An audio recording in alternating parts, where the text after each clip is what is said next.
आप सबको मेरा सादर नमस्कार। आज है 12 जून 2024 और मैं हूँ नीदरलैंड्स के आम्स्टरडम शहर में। मेरे पीछे आप देख सकते हैं एन फ्रैंक म्यूजियम। जी हाँ, एन फ्रैंक का घर। 12वीं कक्षा की हिंदी की पूरक पाठ्य पुस्तक वेतान में हमने पढ़ा एन फ्रैंक द्वारा रचित डायरी के पन्ने। डायरी गद्य साहित्य की एक महत्वपूर्ण विधा है। इसमें लेखक आत्म साक्षात्कार करता है और हम जब भी किसी लेखक की डायरी पढ़ते हैं ना, तो उसका संपूर्ण व्यक्तित्व हमारे समक्ष उजागर हो जाता है। आज डायरी पढ़कर हमें पता चला कि एन के परिवार में उसके पिता ऑटो फ्रैंक, उसकी माँ एडिथ फ्रैंक और उसकी बड़ी बहन मार्गोट फ्रैंक थी। एन का जन्म 12 जून 1929 को जर्मनी के फ्रैंकफर्ट शहर में और मृत्यु नाजियों के यातनागृह में सन 1945 के फरवरी या मार्च माह में थी। आज का दिन बहुत महत्वपूर्ण है। आज यहाँ एन का 95वां जन्मदिवस मनाया जा रहा है। आप देख सकते हैं देश विदेश के लोग यहाँ उपस्थित हैं और वे एन के घर का प्रत्यक्ष अवलोकन कर रहे हैं। एन की डायरी सबसे पहले डच भाषा में सन 1947 में प्रकाशित हुई और उसके बाद अंग्रेजी में the diary of a young girl शीर्षक से सन 1952 में प्रकाशित हुई। तब से लेकर अब तक इसके संपादित, असंपादित, आलोचनात्मक और विस्तृत अनेक प्रकार के संस्करण प्रकाशित हो चुके हैं। इस पर अनेक नाटक, फिल्म और धारावाहिकों का निर्माण किया जा चुका है। ये डायरी लगातार किसी न किसी वजह से चर्चा में बनी रही है। डायरी पढ़कर हमें पता चला कि मार्च 1933 फ्रैंकफर्ट के नगर निगम चुनावों में हिटलर की नाजी पार्टी की जीत के साथ ही वहां यहूदी विरोधी प्रदर्शन शुरू हो जाते हैं। ऐसे में अपने आप को असुरक्षित महसूस करते हुए फ्रैंक परिवार अपना निवास नीदरलैंड्स के आम्स्टरडम शहर में स्थानांतरित कर लेता है। द्वितीय विश्व युद्ध की शुरुआत सन 1939 तक तो सब कुछ ठीक ठाक रहता है, लेकिन मई 1940 में जब नीदरलैंड्स पर जर्मनी का कब्जा हो जाता है, तब हालात बिगड़ने लगते हैं। यहूदियों के उत्पीड़न का दौर शुरू हो जाता है। उन्हें तरह तरह के भेदभाव और अपमानजनक नीति नियमों को मानने के लिए बाध्य किया जाने लगता है। ऐसी परिस्थिति में फ्रैंक परिवार जुलाई 1942 को अज्ञातवास पर चला जाता है।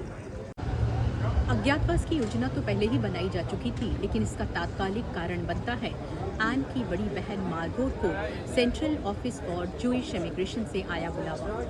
एक युवती के लिए इस बुलावे के खतरनाक मायनों को समझते हुए ये परिवार अज्ञातवास की ओर चल देता है और जाते समय ये अपने बदन पर कपड़ों की कई तहें लपेट लेते हैं, क्योंकि अगर ये साजो सामान लेकर निकलते तो संदेहास्पद हो सकते थे। इसके साथ ही ये उस अज्ञातवास स्थान पर पैदल ही चले जाते हैं, क्योंकि उस समय में यहूदियों को किसी भी तरह की सवारी पर चलने की मनाही थी।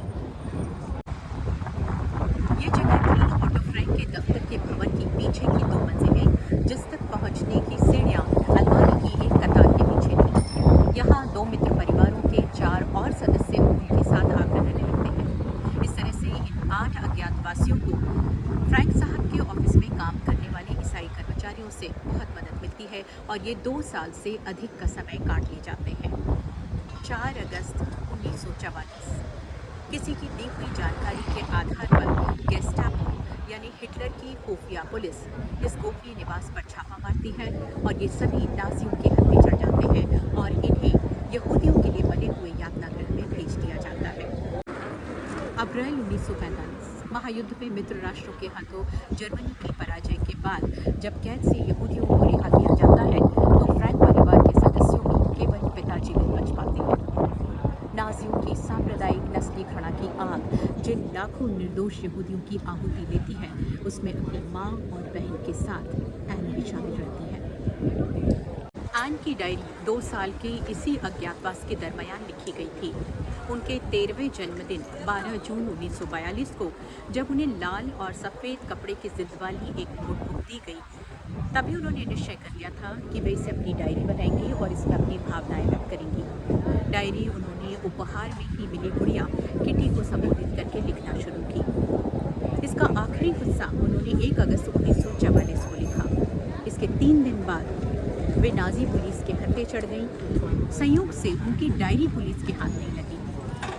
कैद से रिहा होने के बाद जब उनके पिता ने अपनी बेटी की डायरी को पढ़ा, तो वे अपनी बेटी के लेखन की गहराई और नाजी दमन के दस्तावेज के रूप में इस लेखन के महत्व के कायल हो गए। उन्होंने हर संभव कोशिश करके इस डायरी को सन 1947 में डच भाषा में प्रकाशित करवाया। ये डायरी इतिहास के एक आतंकप्रद और दर्दनाक अध्याय के साक्षात अनुभव का बयान करती है। उस भयावह दौर को हम किसी इतिहासकार की निगाह से नहीं बल्कि सीधे भोक्ता की निगाह से देखते हैं, और भोक्ता भी ऐसा जिसकी समझ और संवेदना बहुत गहरी तो है ही, साथ ही समय के साथ आने वाले दूषणों से पूरी तरह अछूती है। एन ने अपनी डायरी में द्वितीय विश्व युद्ध के समय हॉलैंड में रहने वाले यहूदी परिवारों की अकल्पनीय यंत्रणाओं का वर्णन किया है। वे अज्ञातवास में बंद अंधेरे कमरों में रहने के लिए मजबूर थे। उन्हें एक अमानवीय जीवन जीने के लिए बाध्य होना पड़ा। हिटलर की नाजी फौज का खौफ उन्हें हमेशा आतंकित किए रहता था। इस डायरी पर रशिया के प्रसिद्ध लेखक, पत्रकार और इतिहासकार इल्या एरनबर्ग टिप्पणी करते हैं कि यह 60 लाख लोगों की ओर से बोलने वाली आवाज़ है। एक ऐसी आवाज़ जो किसी संत या कवि की नहीं बल्कि एक साधारण लड़की की है। एन की डायरी में 13 जून 1944 के अंश में स्त्रियों की स्वतंत्रता के संदर्भ में उन्होंने लिखा है कि प्रकृति प्रदत्त प्रजनन शक्ति के उपयोग का अधिकार, बच्चे पैदा करें या ना करें अथवा कितने करें, इसकी स्वतंत्रता स्त्रियों से छीनकर हमारी विश्व व्यवस्था ने न सिर्फ स्त्रियों को उनके अनेक अधिकार के अवसरों से वंचित किया है बल्कि जनाधिक्य की समस्या भी पैदा की है। एन लिखती है कि औरतों को उनके त्याग और बलिदान का सम्मान मिलना ही चाहिए और मानव जाति की निरंतरता को बनाए रखने के लिए जितना संघर्ष करती है उतना सिपाही भी नहीं करते। एन चाहती थी कि औरतें बच्चे पैदा करने का प्रकृति प्रदत्त कार्य भी करती रहें और अपने अधिकारों के प्रति सजग भी रहें। वे समाज के लिए स्त्रियों के योगदान को सर्वोपरि मानती थी। साथ ही वे ये भी चाहती थी कि समाज भी स्त्रियों के योगदान को सराहे, उनका सम्मान करे। किशोर वय एन के ये विचार निश्चय ही उनकी मानसिक परिपक्वता के परिचायक हैं। अंततः इस डायरी में भय, आतंक, भूख, प्यार, मानवीय संवेदनाएं, प्रेम, घृणा, बढ़ती उम्र की तकलीफें, हवाई हमले का डर, पकड़े जाने का लगातार डर, 13 साल की उम्र के सपने, कल्पनाएं, बाहरी दुनिया से अलग थलग पड़ जाने की पीड़ा, मानसिक और शारीरिक ज़रूरतें, हंसी मजाक, युद्ध की पीड़ा, अकेलापन, सभी कुछ है। यह डायरी यहूदियों पर ढाए गए जुल्मों का एक जीवंत दस्तावेज है। एन बड़ी होकर लेखिका और पत्रकार बनना चाहती थी। वे सोचती थी कि युद्ध की समाप्ति के पश्चात जब लोगों की डायरियां प्रकाशित की जाएंगी तब वे भी अपनी डायरी द सीक्रेट एनेक्सी के नाम से प्रकाशित करवाएंगी। अंततः डायरी लिखकर एन न केवल लेखिका बनी बल्कि इस डायरी के प्रकाशित होने के बाद से वे एक सफल पत्रकार भी साबित हुई। युद्ध के चलते इतिहास बनते हैं, बदलते हैं, बिगड़ते हैं। युद्ध से भौगोलिक नक्शा तक बदल जाता है। कभी कभी तो कुछ खास इलाकों के मनुष्य, जाति और संस्कृतियों का नामो निशान तक मिटा देता है। ऐसे समय में एन की डायरी पूरे विश्व को संदेश देती है कि इस युद्ध की स्थिति को रोका जाना चाहिए। राजनीतिक मसलों को आपसी समझ, सूझबूझ और बातचीत से हल किया जाना चाहिए, क्योंकि युद्ध का दंश केवल एक नहीं बल्कि कई पीढ़ियों को भोगना पड़ता है। आशा है इस वीडियो से आप एन के व्यक्तित्व से परिचित हुए होंगे। मेरा आपसे विनम्र निवेदन है कि आप जीवन में एक बार एन की डायरी अवश्य पढ़ें, क्योंकि इस डायरी को पढ़ते पढ़ते पाठक भोक्ता बन जाते हैं और युद्ध की विभीषिका को समझने के लिए हमारा भोक्ता बनना